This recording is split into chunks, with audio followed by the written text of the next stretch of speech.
Hey y'all, this is AL Thick Madame, and this is the recap review for Ready to Love. So, y'all already know this week is the week where the men are going to have the ladies to meet their friends. So, the people that they start off with are Joel and Chris. So, Joel is at his house, and he has three people who are from Louisiana as well who will be there, one woman and two men.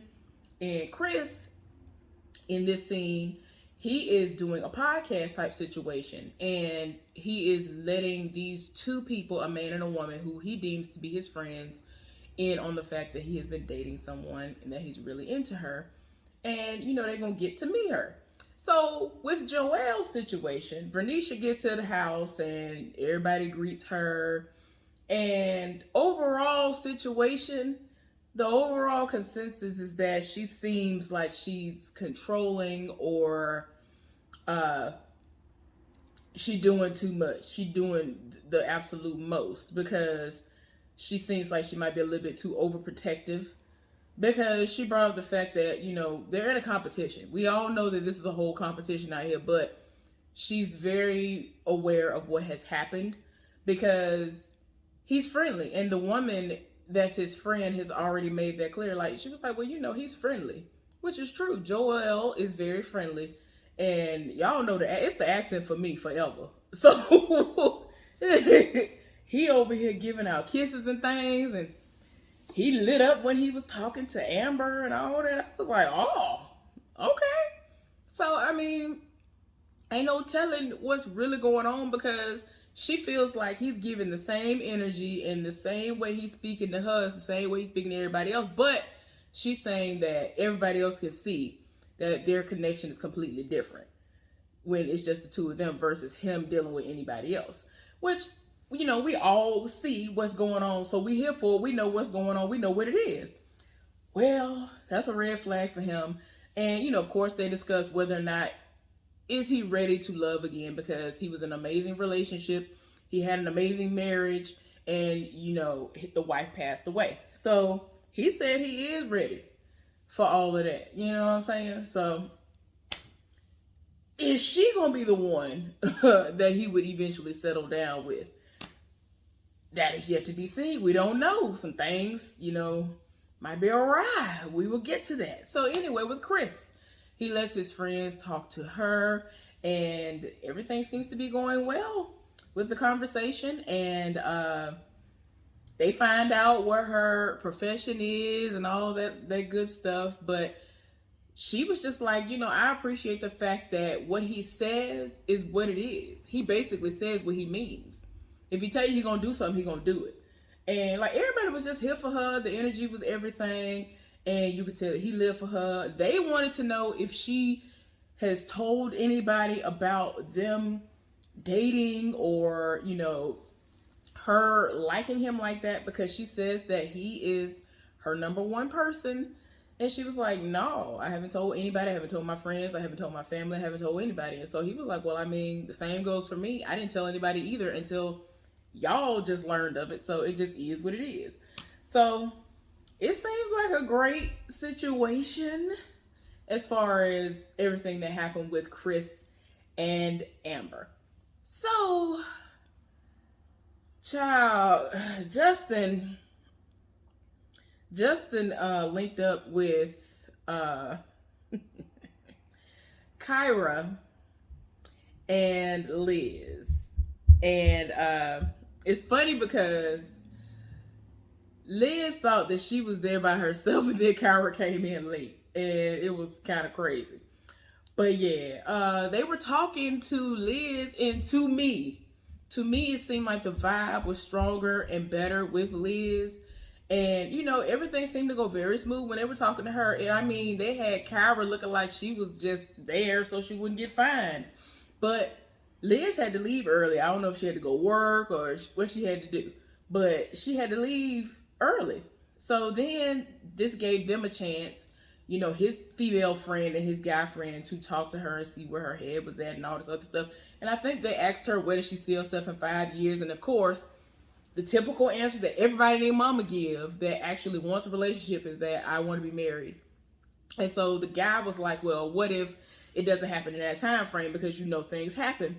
And so she was like, look, I mean, if a person want me, they want me. Like, it ain't gonna take nobody all that time to figure it out, because she said she's been in that situation before, and you know, either you know or you don't. Like, don't be sitting up here talking about, oh, we gonna be done, we gonna do this within this time frame. I've been there, so I understand that. That would frustrate me if I were to be faced with that situation again. Ain't nobody got time. So yeah, y'all, when it was all said and done, you know, when she left, the friends were feeling her, and I was just like, we must not have been watching the same thing for y'all to live for Kyra versus Liz. What we saw displayed across the television screen was completely different. The vibe seemed dry with Kyra. So I was confused, but they was living for her, and I was just like, okay, whatever. So anyway, Kyra is on another date, and that date is with AJ, and you know, they linked up with his friends, and they playing volleyball, and of course they lose. AJ and Kyra end up losing, but her friends want to know what's going on with them, and you know, they here for her, and I'm just like, okay, whatever, do what y'all do. You know, of course she want to know, you know, if there's any information out there about him that she needs to know and all that, because every time everybody gets back together, they find out stuff, or everybody knows the same information, but she want to see if she can have a leg up on the competition. But she was just like, I mean, everybody was just like, well, you know, he's ready to love. He ain't, you know, the type of dude that you might have thought he was when you first met him. That ain't what it is. Y'all, I don't understand how he is still in this competition. I'm sorry, I just don't. I don't get it. So anyway, moving right along, Ron has a little setup with Alexis and Chrysanthemum. So this is another double team type situation that done went down. And so they kind of partying or whatever, and he deems himself to be like this party type dude and upper class, I guess you could say, or whatever, and life of the party. And they keep on doing the confessional, showing Alexis over and over and over and over and over again. And I'm like, girl, like, what is going on? Like, they kept on showing her in the confessional doing the most. And I'm just like, girl, why you live for all the men that are there, but then you get mad if they don't have you as their number one. But anyway, so apparently Chrysanthemum is the female version of Ron, and Alexis is the exact counterpart that he needs in his life. And so his friends were like, yeah, we like Alexis, we like her. You know what I'm saying? Because he feeling like, oh, well, is it going to be somebody who's just like me with party promoting and all this other stuff and partying or whatever? Or is it going to be somebody like, am I going to upgrade to the Michelle Obama and a Barack Obama type situation? And I'm like, where are you getting these? Where are you getting that comparison when talking about these people? Child, I can't. Chrysanthemum is so dry. Like, the people think she fine, and that's the only reason why she has been on this show for as long as she has. Because I already told y'all, 99% of the time when she come on the screen, I'm yawning. I don't even know what's going on. There have been times that I felt like I missed something because I end up in my phone or scrolling on the internet doing something else when she's in the scene, because she's so boring. Like, if she ain't telling everybody for the millionth time that she has Italian in her blood, meaning her daddy was Italian and all this other stuff, then I'm just like, girl, what else is new? We know, ma'am. We know that you are obsessed with saying that you are mixed. Like, that's what it comes off as. Even if that's not what she's not intending to do, that's what it comes off as. And I just be like, girl, bye, please stop. So anyway, I don't know, just the vibe with her and anybody is always awkward and crazy. I don't understand why these people live for her, but I digress. So anyway, David has of course invited Liz to his shindig, and he has his friends He has a man and a woman there, and they want to talk with her, see what she's thinking about him. And, you know, she just looking like, look, it is what it is. I know what I want. And, you know, he already briefed them and let them know that, you know, she's single. She ain't got no kids. She ready to go. You know, it is what it is. And so they just making it seem like, you know, the problem with him is that he is slow to answer and let somebody know, like, where is your head at. He want to feel you out for a really, really, really long time before settling down and saying, okay, yeah, you the one for me. And it's like, sir, y'all ain't got but a few weeks at this place. Like, y'all got some weeks. You ain't got months upon months and years upon years. Like, I'm gonna need you to get it together. You know what I'm saying?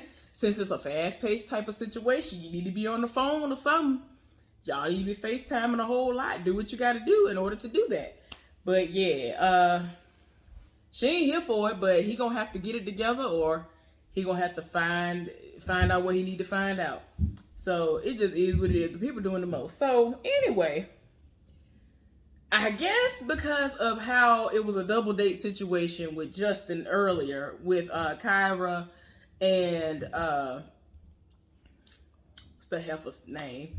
I don't mean to say what's the heifer's name because I like her. Liz, he just, like, he feels like he has a strong connection with Kyra, and I'm just like, I can't even tell.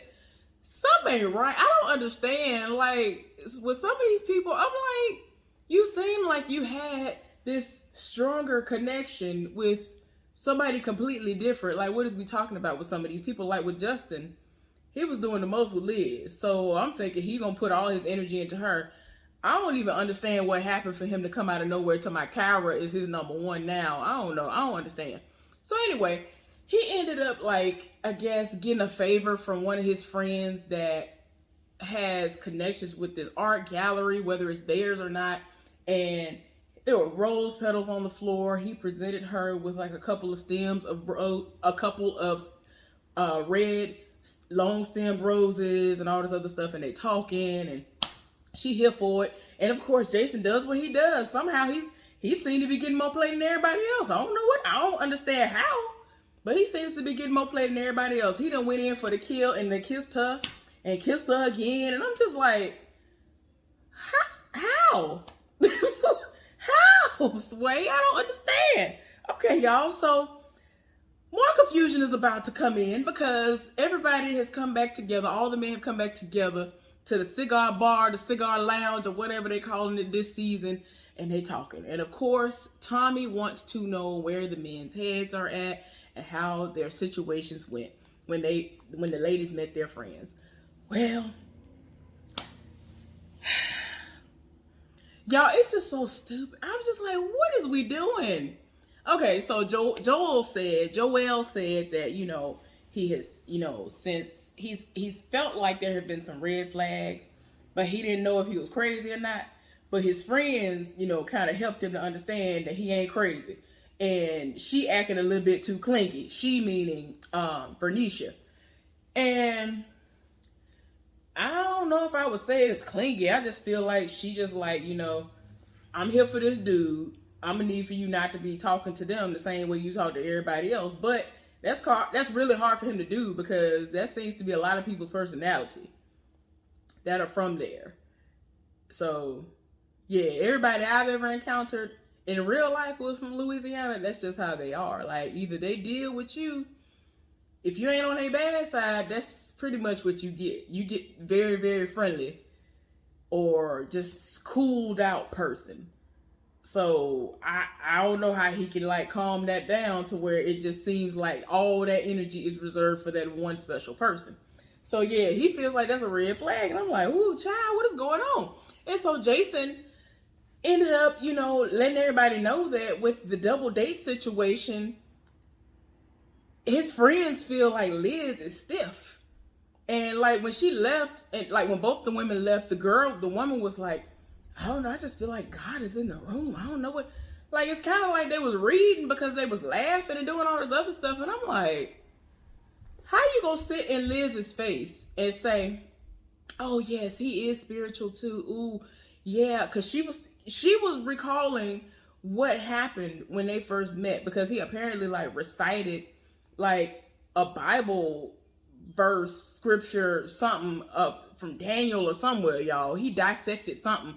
And she loves spirituality. She loves people who love what she loves. So I'm like, I'm confused. How you gonna sit up here and make it seem like everything cool in her face, and then when she leave, when both the women leave, you trying to make a mockery of it? I'm confused, and that's not because of the spirituality that I'm trying to have within myself as it pertains to God.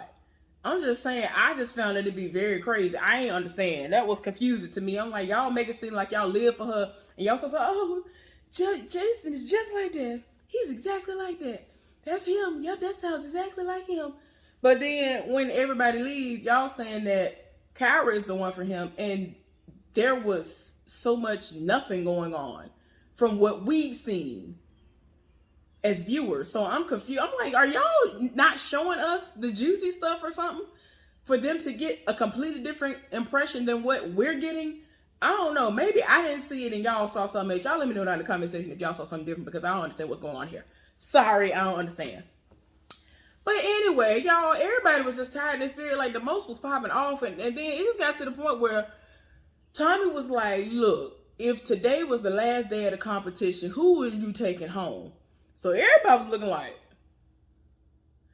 y'all, to make a long story short, 4 of the 6 men remaining said Kyra. So I'm sitting there looking like, what? What is we talking about? Joelle said Kyra. Everybody looking like, what you talking about? David said Kyra. And I'm confused because I'm like, ain't Liz your number one? And then that's the same way I'm looking at Joelle, like, sir, isn't Vernisha number one for you? What is, she done been your number one this whole time. What is we talking? Y'all, I was so tired. And then Jason said that.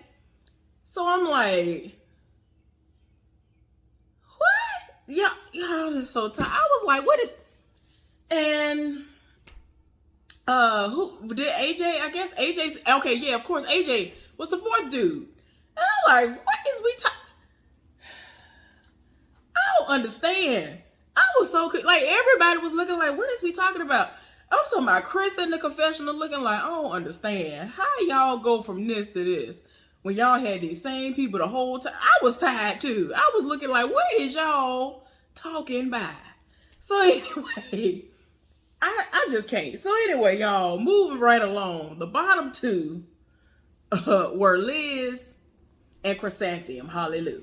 So I ain't gonna lie, I pretty much felt like they was finna do a double elimination because they had Ron to talk to Liz, and they've never had a romantic connection or really had a date or anything like that. So she said she was wondering what it was, but she kind of, figured it out that probably was what it was, which was, coming to talk to her to see what, to feel her out and possibly send her home, because he was looking crazy. He was looking scared. And she was just like, I don't understand what's going on here. And so ultimately he told her that, she is still ready to love. And I was just like, whew, child, I don't know. But they feel like she is not opening up herself enough. And she was like, well, I don't know what else I can reveal to the men, because this is the most open I've ever been. So she probably gonna go home soon, or she gonna go back and reevaluate some things and switch it up, because I don't understand what else y'all need for her to do. She set it off at the masquerade ball. Y'all almost had a coronary just watching her walk in the room. So what else is we talking about? I don't understand. I'm trying to figure out, was everybody living for her just because of the way she looked in that moment? Because she seemed to be high up on the list, but now she's dwindling back down because it's like, oh, spirituality. Oh, I forgot. You here for the Lord. Oh, okay, no. You ain't gonna let me spread them thighs and butt cheeks. You talking about abstinence. You talking about celibacy. Like, is that what's going on? I feel like that's what it is. So anyway, child, like I said, that's what happened with her. So he did tell her that she is still ready to love, but tell me why. They had Chris to meet her with Chrysanthemum. He started off and told her, I like you. Like, I really, really, really like you. And she don't believe in it. He was like, well, I know you probably don't believe it, but that's all right. I really do like you a lot. And she already knew what it was hitting for. Like in her mind, she was just like, I'm gonna need for you to just come on ahead and just say what it is, because this is ridiculous for you to sit up here and try to drag things out when all you have to do is just say what it is. Why don't you just tell me what it is instead of trying to sweet talk and make it seem like there's something else going on when it's not? So it got to a point where eventually he did tell her what she needed to hear. She wasn't here for it, but he was just like, I'm gonna need for you to give me a hug, and I mean a real one. And so she was like, I mean, I guess. And I mean, like, she had an attitude the whole time. And I was just like, this is ridiculous. I don't understand why this is what is happening. So that was a crazy situation. And see, nobody's here for her because she sits up there and everything is about her. She would sit up there and they would message her and try to reach out to her, and she would either not respond at all, or she would actually, take her time. And so when she was leaving, she was making it seem like, well, it's crazy that y'all don't like the same stuff that y'all dish out. Y'all can't take it. And I was just like, okay, this is too much. I can't. But anyway, hopefully y'all enjoyed this. I'll see y'all later on. Have a good one.